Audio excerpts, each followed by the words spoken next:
With me, Howard Dean, a medical doctor who knows a lot about politics. He's former Vermont governor, former chair of the Democratic National Committee. Good evening, sir. And before I ask you about health care, since you were former head chairman of the DNC, what are your thoughts tonight about the breaking news out of Paris that one of the candidates that was hacked, and this done at a very late hour, and apparently nothing, we don't know what the content is, but nonetheless hacked? Well, I think Putin has an affection for right-wing would-be autocrats, and here we go again. But I think Macron has got the situation under control. They put in false documents along with the legitimate documents, which most likely happened to the DNC, too. I'd be fascinated to see this in light of what happened to Macron. All right, let me turn now to health care and the status of the health care. What do you expect to come out of the Senate? Certainly something that looks much different than this. If anything comes out of the Senate, I think that we have to understand that these guys passed this thing, and it may not hold up to the Senate parliamentarian. If McConnell wants to ram a bill through, he may have to fire the Senate parliamentarian, and whether he's willing to do that or not, I don't know. There's stuff in this bill that you're not supposed to put in a bill like this. It's very complicated, having to do with the rules that the House used. But they basically bent the rules, and whether the Senate parliamentarian lets them do that or not, I don't know. The other piece is that I think there are enough senators so that a bill like this can't pass.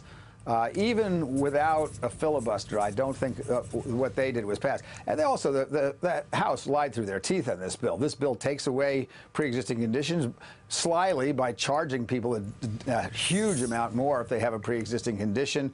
It takes $1 trillion out of Medicaid to use for their tax cuts later on to help all their billionaire friends.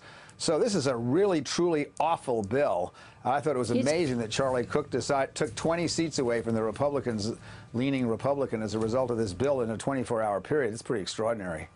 I did not like the sort of garden party in the Rose Garden, with the cheering and this sort of like we win, because first of all, besides the fact that it's only partly done, it also seemed sort of gamey and unseemly. But likewise, I didn't like the Democrats, the few who were sort of chanting in the chamber, and I also think it's unseemly that tonight the ads are out when we're talking about health care. For so many people, it's just serious. This isn't a game of winning or losing in my eyes. Do you have any thought on the Democrats' response to this?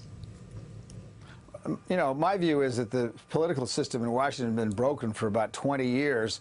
When the decision was made that you could best get ahead by demonizing your opposition, by saying all kinds of outlandish, crazy stuff, and where fake news and all this kind of stuff became a weapon, which was a long time ago, not just as Donald Trump. I think the political process went downhill in this country, and it's why most people don't think much of Congress.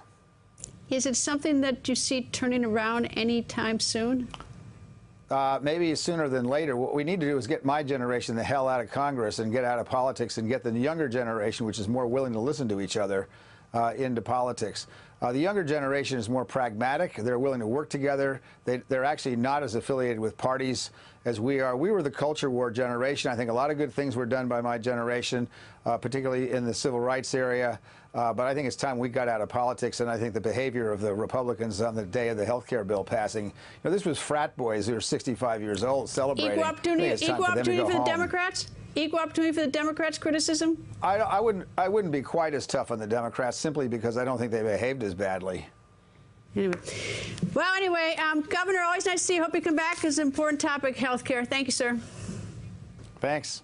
Hey there, I'm Chris Hayes from MSNBC. Thanks for watching MSNBC on YouTube. If you want to keep up to date with the videos we're putting out, you can click subscribe just below me, or click over on this list to see lots of other great videos.